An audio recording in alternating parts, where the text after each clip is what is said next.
We sold fake shoes to sneakerheads. There's this kind of shoe and also this kind of shoe. And who could forget this kind of shoe? But what if I told you there's a kind of shoe out there? Sorry, I was looking at my phone. That's not real, like a non-existent shoe or a fake shoe. Pretty scary, right? Well, we decided to go down to LA to a convention dedicated to people who wear shoes to get to the bottom of the fake shoe epidemic. Do you know if anyone's selling fake shoes around here? Dude, sniffing those motherfuckers. What if I already wore them? These are slightly used. Oh, hold up. I need to check if they're real. Do you work out? Yeah, I could tell these have been worn for approximately, I don't know, 10 kilometers of running space. Do you not know the sniff test? No, because I'm not a sneakerhead. I'm not smelling fucking shoes. Hope they're not selling fake shoes, man. That'd suck, man. That'd suck, man. That'd suck. Good morning and welcome to Boy Boy. Good morning, says Patricia. Good morning, says Alfonso. This is the start of another beautiful morning in the make-believe kingdom of Asia. Now, every morning, the little children of Asia, they get up and they brush their teeth. Brush, brush, brush, brush, brush, brush, brush. They eat their noodles. Yum, yum, yum, yum, yum, yum, yum. And then 1 in every 5 kids in Asia has the very special job of going down to the factory for a 12-hour shift to make the 16.5 million shoes that are made every single day. Now, what if I told you the make-believe kingdom of Asia is a real place? And you're probably wearing one of those 16.5 million shoes. It's Oh my God, made by child labor. true. If you look down and look at your naked little legs and then pull your pants up and have a little look at your shoes, chances are they were made by a little kid just like Alfonso here. So why do we do that? Why are we making more shoes than anyone could possibly wear? And why do we need child slaves to do it as fast as possible for all eternity? And what does this have to do with fake shoes? Well, to answer that, we've got to tie that up for a moment, take a step back, and look at the riveting history of shoes. Now, ever since the dawn of time, humans have been terrified by their own feet. Like Bro, that'd be my feet, though, for real. God damn, I need to shave my feet. have been terrified by their own. All right, they ain't that hairy. That's crazy. That's like hair on your head hairy. I got some hairy ass toes, though. I gotta shave that shit. Feet. Like they're hideous. But Turned into a doc. No. But for the 530 million years before we resembled Homo sapiens, we actually lived a pretty perfect life.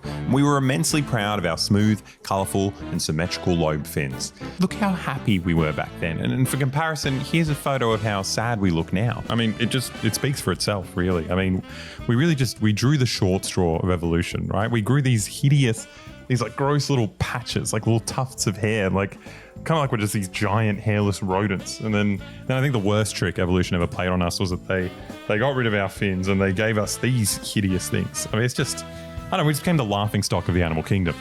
And this internalized disgust is the reason we became one of the only species to walk upright. So we could get our faces as far away from our feet as physically possible. And when that wasn't enough, we tried to hide them. Accurate history. Accurate. With anything we had on hand. But we solved that problem pretty quickly. We started breeding much more attractive animals, and then we stole their skin and wrapped that around our hideous feet. Now, mankind came up with that idea about 10,000 years ago, and since then, I don't know, we've been pretty sorted for footwear, like shoes. Yeah, so you're gonna get your feet all fucked up. Dude, when did they first make shoes? Some guy just got fed up. He had no language to be able to voice his disgust, but he was like, my feet fucking hurt. It was like a,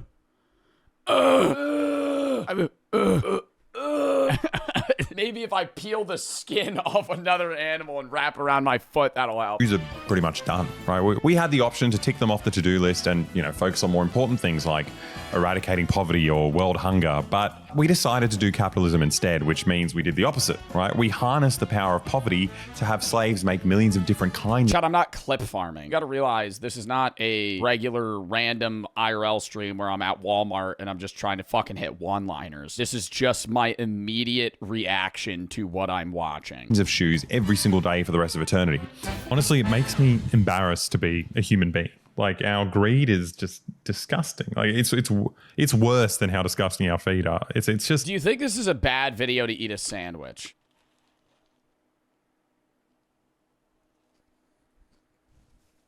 I don't want to see you eat your sandwich. Oh shit, hold up. Is that better? Now you can't see me eat the sandwich? Oh, is this better?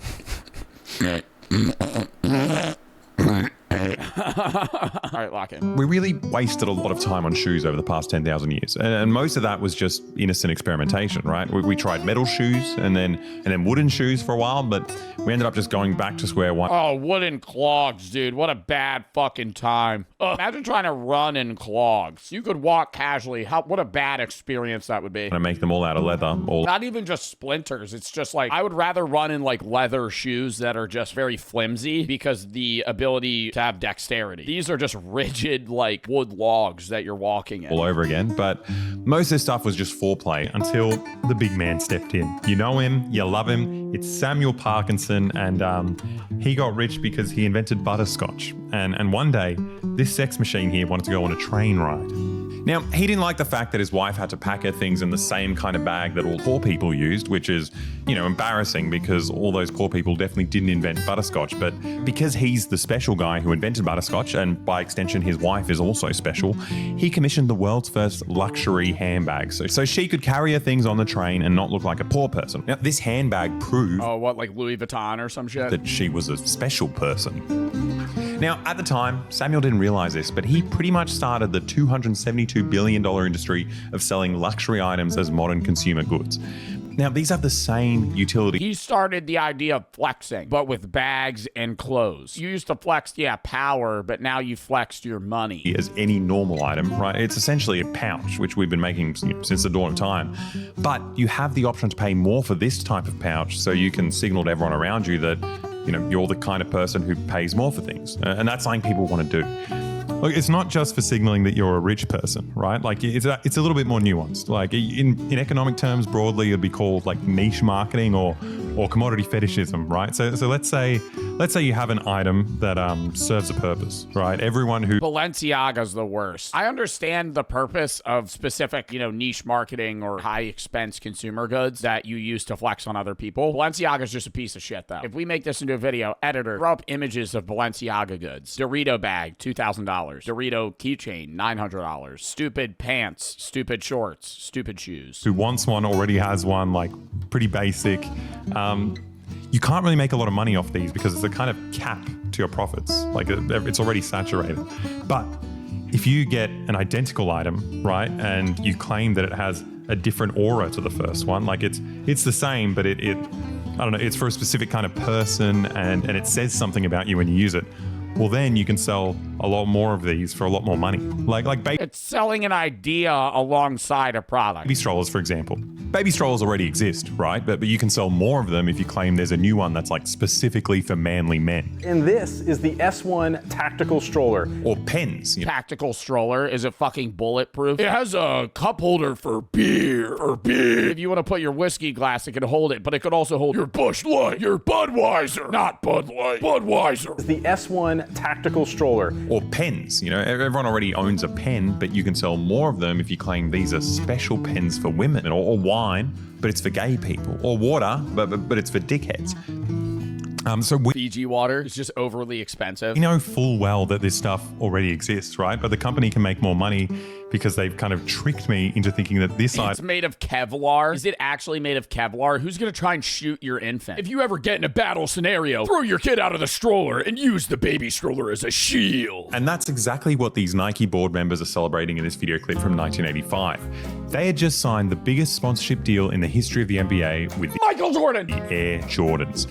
Now, this room full of marketing executives somehow convinced black kids that their new shoe was made specifically for them and wearing it was going to, transform them as a person. Now, this pair of shoes looked pretty much identical to the existing Nike Air Force Ones, but I guess they colored it in a bit and they had... The only hype beast shoes I own are Jordan 1s. I have turbo greens. I don't know what else I have. I have royal blues. I have mochas. And then I have pine greens. Added a little logo of a basketball on it, which, who gives a shit? But apparently, in the NBA code book... Oh, Liam needs to go to the bathroom. Can you pause? Yeah, sure.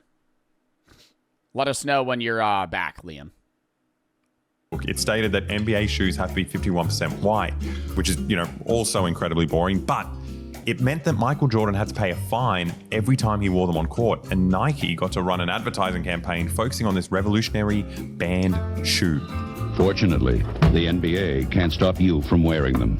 This sounds super tedious, but it gets even sillier. Now, up until this point, rich, established basketball players wore basketball shoes on the court and then designer clothes off the court. But Michael Jordan wore his signature shoes off the court too, showing them off as part of an emerging category of fashion called streetwear. Nike was doing something new here. Right? They weren't really selling a shoe, as you can tell. But what's so annoying now is no one wears Jordan 1s to play basketball. No one wears Jordan 1s to do athletic things. Jordan 1s are hype-beast, fashion-based clothing now. Tell by their cringy tagline, if it was just a shoe, why did they try and ban it? A commodity that, says something about the person buying it. It worked, right? Nike essentially kicked off the modern sneaker industry. They got sports shoes, which existed for decades, but they worked out a way to sell millions more of them at a much higher price. Now, originally high fashion was reserved for women and French men, but now you could be a black man in America, and as a consumer, you can show off your sense of taste and high status, but do it through this new type of... What is that haircut, bro? I ain't gonna hype mine up, but... God damn! Through this new type of accessible luxury good. And instead of giving your money to some creepy European guy at Gucci, you're giving it to an even creepier American guy at Nike. And that was it. Nike invented a brand new market for shoes. And to meet all this sudden demand, Nike needed a whole lot of slaves. So at the same time, they opened their first sweatshops in Asia. Today, these child slaves are making 16.5 million shoes a day, and these shoes are being shipped across the world to the homes of psychopaths like these guys that you can see on... How is that legal, though? Because it's different countries, different rules. ...the internet, and they don't even seem to wear the shoes. They just wrap them in plastic. Yeah, and that pisses me off. Wear the shoes. I buy them. Number one, I didn't know that they were made with child labor. That's fucking whack. But I wear the shoes. I've bought the shoes. I wear the shoes. I know people that have shelves like that, like this one fucking influencer flash, like this shit, and they're never worn. Maybe put them on one time to see the feel, take them right off. They're bugging about the crease. They don't want to get scuffed. They can't get them dirty. I respect people that have beat up ass expensive shoes. Obviously, yeah, you don't want to ruin them quick, but if you got a pair of Jordan 1s that are $300, $400, $500, it's a bad take. I don't give a fuck. If you got a pair of $300, $400, $500 shoes and they're fucking beat to shit, I respect that because you value the purpose of the shoe. People that buy the shoes to keep them on a shelf, have them as trophies. They're buying them because of their rarity, not because of their actual purpose, use, or look. They never wear them. They keep them as a trophy, and that has fully flopped from the idea of even being in. You're a sneakerhead, but you don't even wear the fucking shoes. They'll buy $6,000, $7,000 shoes, but then wear the fucking black pandas. They'll wear the fucking shitter ass beat up $200 pairs of shoes. That's like these guys that you can see on the internet, and they don't even seem that everybody that owns a pair of I don't even own them, but the fucking Jordan Pandas. I hate these shoes. Ugh, hate them. Everyone owns those. Panda Dunks, that's what it is. They're ugly, bro. They're just base ass shoes. And then those are the only ones that sneakerheads will wear. Not sneakerheads, but a lot of people that own nice shoes. They'll have 6 pairs of shoes and they'll wear the fucking shittiest one. Seem to wear the shoes. They just wrap them in plastic like your nonna does with couches, and their job is to tell you to buy more shoes. That's also stupid. And I see the argument. I was watching a video on TikTok the other day about you should let your dog lay on your couch because you could replace a couch. You can't replace your dog. There was a few comments. There was this one mom that was like, but it'll ruin my couch. And I go, great.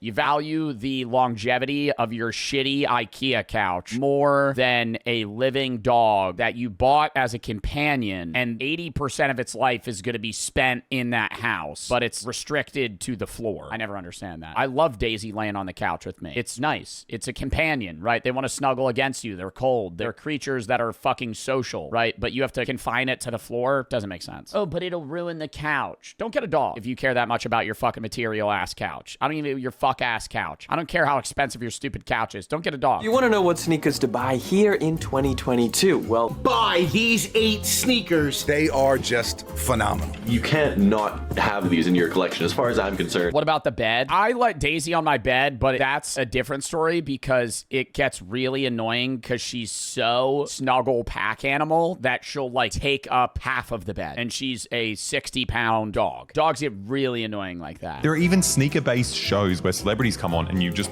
watch them buy shoes and then you get the honor of looking at their receipt. Like, there are even full-blown riots over these sneakers. People are legit murdering each other for shoes. Now, it's gotten so out of hand that even the resale market is up to like Man found guilty of murdering a teen in a botched robbery over Yeezys. Now, it's gotten so out of hand that even the resale market is up to like $9 billion. That's just used shoes. Like, that's not the original product. It's people selling it again. That's $9 billion. That's so, like, some of these shoes cost hundreds of thousands of dollars. That's just way too much for a shoe. They should cost like $5 a month, like our Patreon. Then it would be a really good transition, though. What started out in the 80s with a giant company trying to convince black kids to buy more shoes is now an investment vehicle for rich white people like Miles Nadal. He owns the most expensive sneaker collection in the world, which, I don't know, I guess is pretty hype. It's quite fire, if you ask. Like, you gotta wear white gloves. Pick up the damn shoes, dude. Now, sneakerheads seem to be fine with the fact that they're... Bro's wearing a suit. So, as you can see here, we have a lovely pair of Jordans. What are those? Those aren't 12s. I'm not an expert on shoes. Nice looking shoes. You gotta have fucking white gloves to put these bitches. You can't get your hand grease on them. Culture is like a corporate constructed, hedge fund managed commodity, but what they don't like is the fact that other companies are trying to cash in on the hype by making counterfeit versions of these commodities. The weird part is these counterfeit shoes are identical. Right? They're made in the same sweatshops with the same materials. It's just a different company that gets your money instead of Nike. And it's really not that difficult to make a shoe to the same level of quality as Nike because, you know, it's made by kids and kids are shit at everything. And 36 seconds into the game, Zion Williamson is down. He blew through his foot broke through his shoe. That was me when I was in 3rd grade and I used to wear Payless shoes and it was $20 sneakers. his shoe. Yeah. And then I had to walk the rest of the day without a sole on my shoe. Watch the right foot. Grant Williams plants and his foot comes right through the laces of his Those are shitty ass shoes. They break that easy. basketball shoe. They're constantly getting worse because, you know, they don't need to be good. The company doesn't give a shit. The only purpose of these commodities is to make Nike more money. And for some reason, sneakerheads still love them. But look, I'm not part of the culture. Maybe I just don't get it, right? Maybe there's something inherently special about these shoes. So it's time to educate ourselves, right? We decided to fly down to LA to get to the bottom of this fake shoe epidemic. So as soon as we got off the plane, we made our way through the homeless camps to get to the sneaker store, and these shoes are bizarre. I hate the Yeezy foams. Those Yeezy dinosaur ass looking shoes. Those are so ugly. I never understand the hype around these shoes. They're mad comfy. I don't care, bro. They're expensive as fuck. So as soon as we got off the plane, we made our way through the homeless camps to get to the sneaker store, and these shoes are bizarre. These are hurting my feet a lot. Yeah. Beauty is pain. There's ribs inside here. Love how the music's blasting, then some guy's gonna walk up to you. You finding everything you need, boss? Every shoe store ever. Are you looking for anything specific, Beast? How you doing, brother? Can I help you out, man? What are you looking for? I'm just looking at your shoes, bro. Oh, well, we have a great new selection. I don't give a fuck, bro. Walk away from me. Walk away from me. I'm gonna look at the shoes, then if I want to buy a pair of shoes, I'll buy a pair of shoes. I know they're trying to sell shit and they probably get commission off of it, but oh my God. So here's the plan. We buy a pair of certified fancy sneakers here, and then we take it to the convention, and we claim one of them is fake and the other one is real. And we'll see if these sneaker experts can work out which one's which. Now, if real Nike shoes are actually special, they'd be able to identify that both of these shoes are real. But the only issue now is that if you look at us for like a couple of seconds, you can kind of tell that we pay like rock bottom prices for our sweatshop clothes. So we needed a sneakerhead makeover so we could fit in. And lucky for us, we're friends with the biggest millionaire hype beast in all of LA, Hassan Sneaker Boy Piker. I made them put on fuckboy fits. What do we think? Does anyone actually like this? Everyone's saying no. Okay, here we were, ready to go in, but we got a little bit nervous about our fake shoe gang as soon as we saw cops detaining someone for possessing these infamous fake shoes. AJ for the side.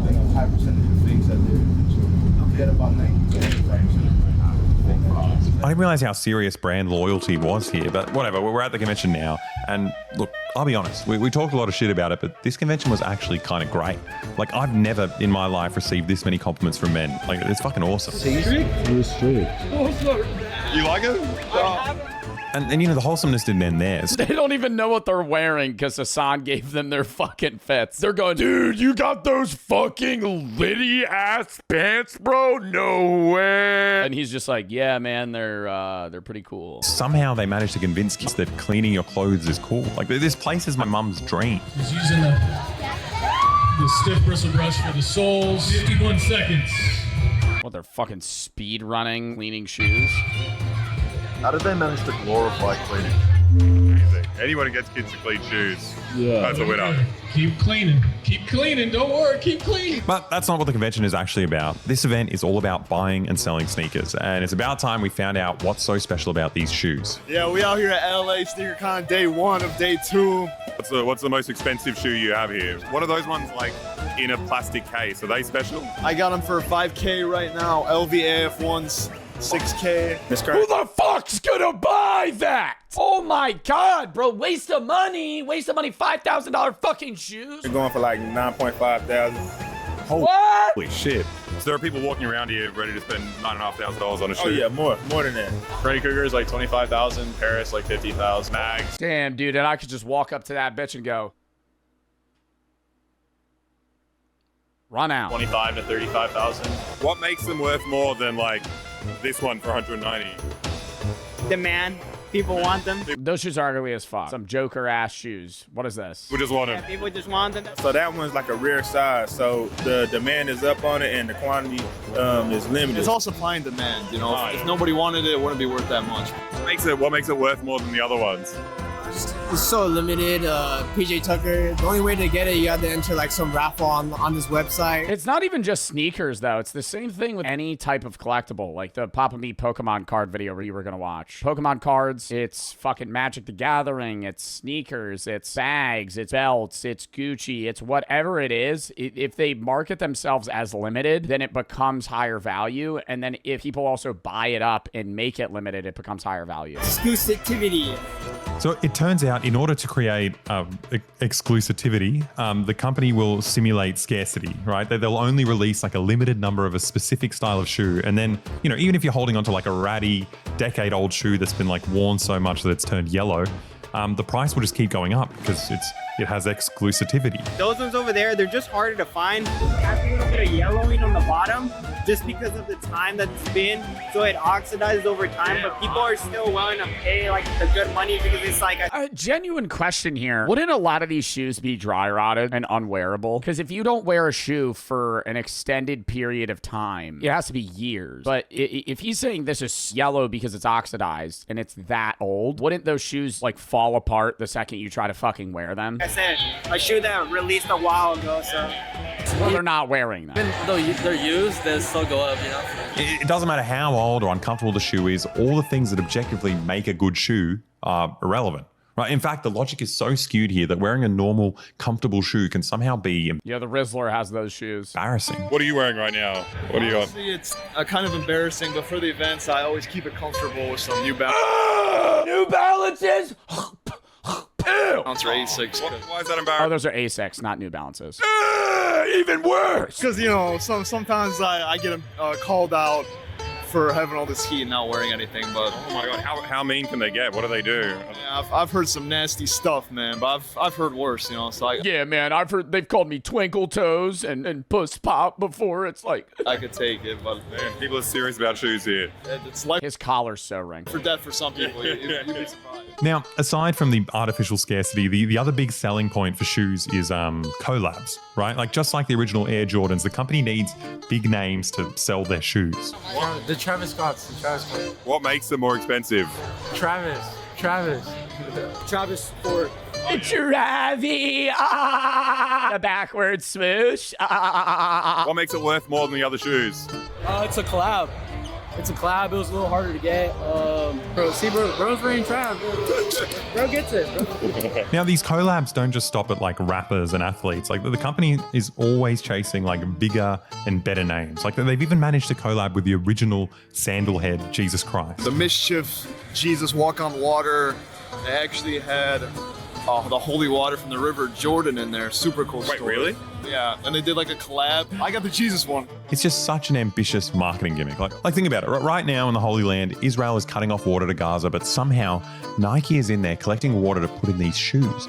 And now each shoe is selling for like thousands of dollars. But I guess that's irrelevant. They put the fucking water in the actual like bottom base of the fucking shoe. What we really want to know about is fake shoes. Do you know of anyone selling fake shoes around here? No, I hope they're not selling fake shoes, man. That would suck. He's selling fake shoes. That's the guy selling fake shoes right there. Imagine. He's like, yeah, man, anybody selling fakes, that'd be fucking crazy. All of them are fake. Do you know of anyone selling fake shoes around here? No, I hope they're not selling fake shoes, man. That would suck. Do you know of anyone selling fake shoes around here? Are you able to clock when someone's got fake shoes?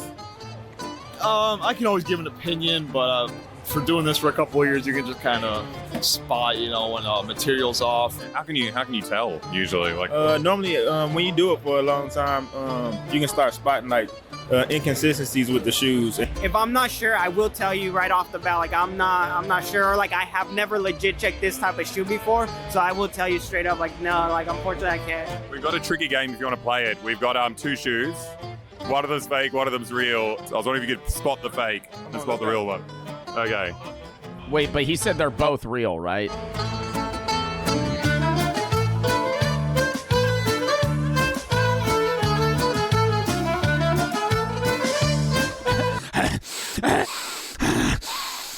Yeah, no, this one smells real faint.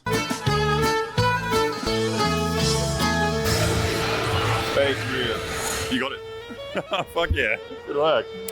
You're a professional. Yeah. You do it for a while, to look for. Fuck yeah. What? How could you tell? For one, I just thought the toe box looked a little too wide. Right. The weight of it is much lighter. I can tell immediately. No. Yeah, dude, it's just like this one in my hand just feels, I don't know, man, maybe like 1-2 grams off. Just holding it. If you look at the shoe, it's really the same, I feel like. Yeah, but it came down to, like I said, like I had to really look at the size tag to make sure. It's just a little bit different fonting. You can kind of tell on that. But if you look at it, it just looks like it's more, the shape of it is more defined. You just tell the color. This one's a little. He should have given them 2 fakes instead of 2 reals. Because giving them 2 reals and them saying a reel is fake isn't bad for their business. But if they write off a fake as real, that shows that they have no credibility in determining what's real and what's fake. Like yellowish? Even worse than just getting a reel as fake. Versus this one's full white. Yeah. What are you looking for when you smell it? You see a lot of that glue. Oh, you smell the glue. Yeah, like it has like a different scent. Like after a while, you can smell the difference between the glue. Yeah, it's kind of funny, like watching these shoe aficionados struggle to make up random differences between, an identical pair of shoes. But the more I spoke to them, the less goofy they seemed. Like when you ask them serious questions like, where are the shoes made? They seem to know all about like the supply chain. They do know that they're getting scammed. Like they seem to know that there isn't really a difference between these shoes. Where are they made?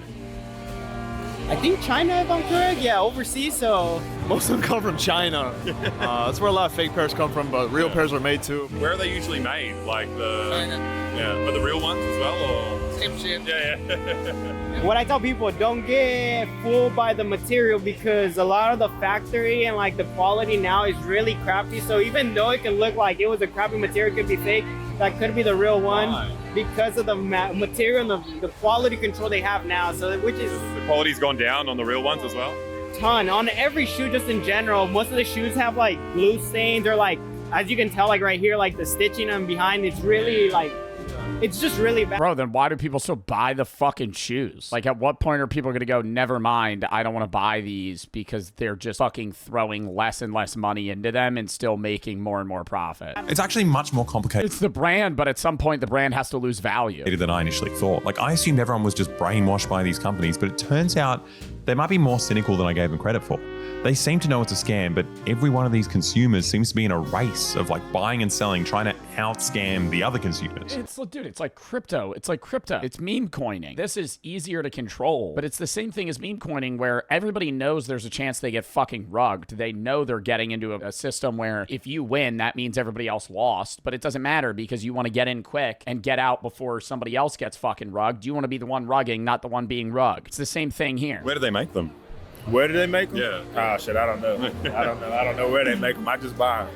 Yeah. Now, they don't actually seem to care about like streetwear specifically. Like they primarily care about supply and demand. Like there's not a lot of people out there that still think, buying these shoes will make you cool like Michael Jordan, right? Like now they think that buying these shoes will make you rich like Nike. So the reason they're disgusted by fake shoes is that fake shoes don't align with their economic interests, right? If you're investing in and selling sneakers, a fake shoe's it's not like a verifiable commodity that will make you rich. And it's also not an accessory that will communicate to other people that you're rich. And that's what really matters here. Like they know the sneakers they're buying are actually shit, but these consumers, they've kind of convinced themselves that they're in on it, right? They think they're somehow on Nike's side and they're playing the market and they're getting rich off of everyone else. But in order to get into the game, you would have had to buy sneakers off of someone who also thinks they're in on it, which, it's a definition of a pyramid scheme. Yeah. Right? And on the very, very bottom of the pyramid are just like a bunch of kids who are forced to glue shoes together for 12 hours a day. And to them, it doesn't really matter if it's fake or real. Like they're getting fucked either way. Wow. That was a fucking great video.